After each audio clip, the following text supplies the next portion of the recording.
دوسرے کو فائدہ پہنچائیں، کیسے خیر پہنچائیں. بہترین چیزیں جو اسے اسلام ہمارے لیے بتا رہا ہے اس کو اپنے اندر ایجاد کریں گے. یہی ذکر اہل بیت ہے، یہی فضائل اہل بیت ہے کہ انسان کو جب کوئی دیکھے تو کہے ہاں یہ ان کا ماننے والا ہے. حالات آپ کے سامنے ہے، کیونکہ ہم اپنے اخلاق سے، بہرحال دشمن کی سازش سے اپنی جگہ، پروپیگنڈے اپنی جگہ، فرقہ واریت اپنی جگہ، یہ سب جو ہے وہ یہ اصل میں چکر کوئی اور ہے اور قوم کو الجھایا جا رہا ہے، لڑایا جا رہا ہے. تو اس کو پرہیز کریں، اس کی طرف توجہ بھی نہیں دیں، اصل ادب کی طرف بڑھیں. یہ چھوٹے چھوٹے پروپیگنڈے فتنے جو ہے وہ تباہ کرنے کے لیے، انسان کی رفتار روکنے کے لیے ہیں. آپ کی نگاہ جسے مولا متقیان امام حسن مصطفیٰ علیہ السلام کو اللہم صلی علی محمد، امام نے اپنے فرزند کو فرمایا کہ جب تم لڑ رہے ہو تو تمہاری نگاہ دشمن کی آخری صف میں ہونی چاہیے. یعنی کیا؟ یعنی ہو تم فرنٹ پہ لیکن تمہاری نگاہیں دور تک دیکھتی ہوں دشمن کی سازشوں کو. اس کو پہچانے. ملک کو خامخواہ ایک چیز میں جھونکنے کی کوشش ہے تو ملک کو وہی بچائے جو صحیح اپنے ملک کی جو ہے وہ خدمت کرتا ہے، اور اپنے آپ کو ہر طریقے سے اس قابل کرے کہ ہم اپنے ملک کے لیے دنیا میں اس کی عزت کو جو ہے وہ قائم کر سکیں. لوگ جو ہے وہ حسرت کی نگاہ سے دیکھیں، نہ کہ لوگ افسوس کی نگاہ سے دیکھیں. اپنے آپس کے رابطوں کو صحیح کرنے ہی سے ہم امام تک پہنچ سکتے ہیں. جان محترم، یہ اجتماعی معاملہ ہے. یہ اجتماع تبھی ہوگی جب آپ اپنی خلوت اور تنہائی اور اپنی عبادتوں کو صحیح کریں گے. امام تک پہنچنا اگر آسان ہوتا تو 72,000 ہوتے، صرف 72 تھے. 72,000 لوگ ہوتے جو امام کے ساتھ ہوتے. کیوں؟ کیونکہ مانتے سب تھے، جانتے سب تھے، لیکن سرعت نہیں دکھا پائے. انتظار کرتے رہ گئے، اب یہ ہوگا، اب ایسا کریں گے، اب ویسا کریں گے.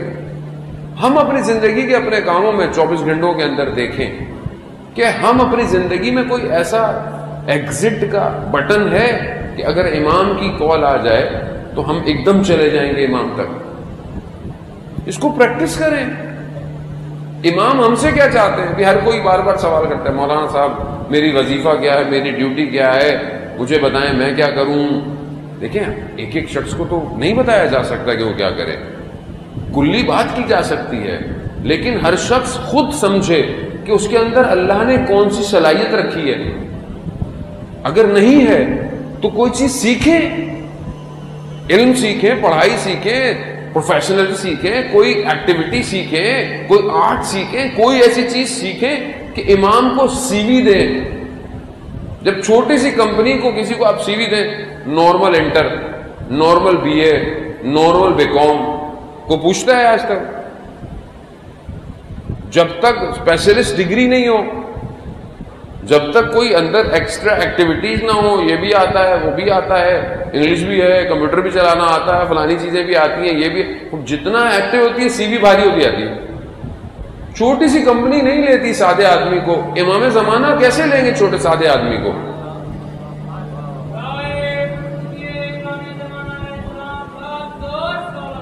اللہ صلی علی محمد. اس کو ہمیں خود ایز اے کمیونٹی خود سوچنا چاہیے کہ ہم ایز اے کمیونٹی کیا کر سکتے ہیں. اگر ہمارے یہاں اچھے جوان، اچھے بچے ہیں، صلاحیت رکھتے ہیں، اچھا پڑھتے ہیں، تو اگر فائنینشلی ایشو ہے تو ہم مل کے اس کی مدد کریں. کمیونٹی کو ایک اچھا اسٹوڈنٹ دیں، ایک اچھا اسپیشلسٹ دیں جو کل کو کمیونٹی کو پے بیک کرے گا اپنے عمل کے ساتھ، اپنی تعلیم کے ساتھ. اور ویسے بھی اسکول کھلنے والے ہیں تو ایس او پیز کا خیال رکھیں. بہرحال جو بھی اسکول کی جو بھی گورنمنٹ بہرحال دیتی ہے اس حساب سے، لیکن ان کو بھیجیں. گھروں میں کب تک آن لائن پڑھیں گے یہ لوگ؟ پڑھتا تو کوئی بھی نہیں آن لائن، ویسے بھی پتہ نہیں کیا کیا دیکھ رہا ہوتا ہے. تو کوشش کریں، جانیں سمجھنے کی کوشش کریں. یعنی 10 دن تو محرم کے چلے، انسان اس طرح کی بات مشکل ہوتی ہے کرنا، ٹھیک ہے، لیکن 10 دن کے بعد تو آپشن ہوتا ہے نا کرنے کا. کیونکہ ویسے تو آپ لوگ آتے نہیں ہیں، آپ کے گھر تو جا کے کوئی بات کرنے سے رہا. تو یہی بات کریں گے کہ اپنے اندر صلاحیت پیدا کریں. عزیزان محترم، کربلا میں جو لوگ آئے تھے انہوں نے دوسرا سیکنڈ بھی نہیں ہونے دیا جب پیغام ملا۔ زہیر ابن کین کے جو شروع سے دوسرے مسلک کا ہے، دوسرے اسکول آف تھاٹ کا ہے اور جانتا ہے، لیکن ایک جگہ جہاں اترا خیمے لگانے کے لیے، ہاں اس کی زوجہ کا اس میں ہاتھ ہے، اس نے کہا کہ دیکھو رسول کے نواسے ہیں، دیر نہیں کرنا اگر بلائیں تو۔ وہ یہی کیا، جب بلایا تو زہر جب واپس آیا تو اس نے بولا کوئی خیمے میں نہیں ہے، سب جاؤ اپنی اپنی جگہ، سب ختم۔ حتیٰ اپنی زوجہ کو کہا کہ میں کسی امین شخص تھا، تمہیں تمہارے گھر والوں بھیج رہا ہوں، میں امام کے پاس۔ سوچا نہیں میرا اتنا مال ہے، میرا اتنا کاروان ہے، کیا ہے، نہیں، جب آئی فوراً امام کے پاس۔ حبیب ابن مظاہر کو جب لیٹر ملا، سختیاں پہرے لگے ہوئے ہیں، لیکن حبیب کو روک نہیں پائی کوئی چیز۔ بیان ہوتا ہے کہ جب نکلے رستے میں مسلم نے اوسجہ سے ملاقات ہوئی، کہا مسلم کہاں؟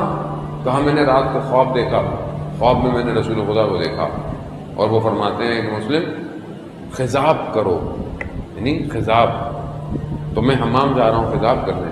کہا نہیں، اس کی تعبیر یہ نہیں ہے، اس کی تعبیر یہ ہے کہ امام حسین کربلا آ گئے ہیں، وہاں چلو۔ اور علماء بیان کرتے تھے کہ بہرحال حبیب نے اسی طرح شاید کہا ہوگا کہ ایسا خضاب لگے گا کہ قیامت تک یاد رہے گا۔ اور کہتے ہیں کہ یہ لوگ گھر نہیں گئے کہ میں گھر جاتا ہوں، نہیں، کیوں نہیں گئے کہ شاید کچھ رکاوٹ آ جائے، اسی حالت میں کربلا نکل گئے۔ سرعت، فیصلہ، امام کی طرف بڑھنا۔ اگر کوئی کام سمجھ میں آیا ہے امام کے لیے کریں،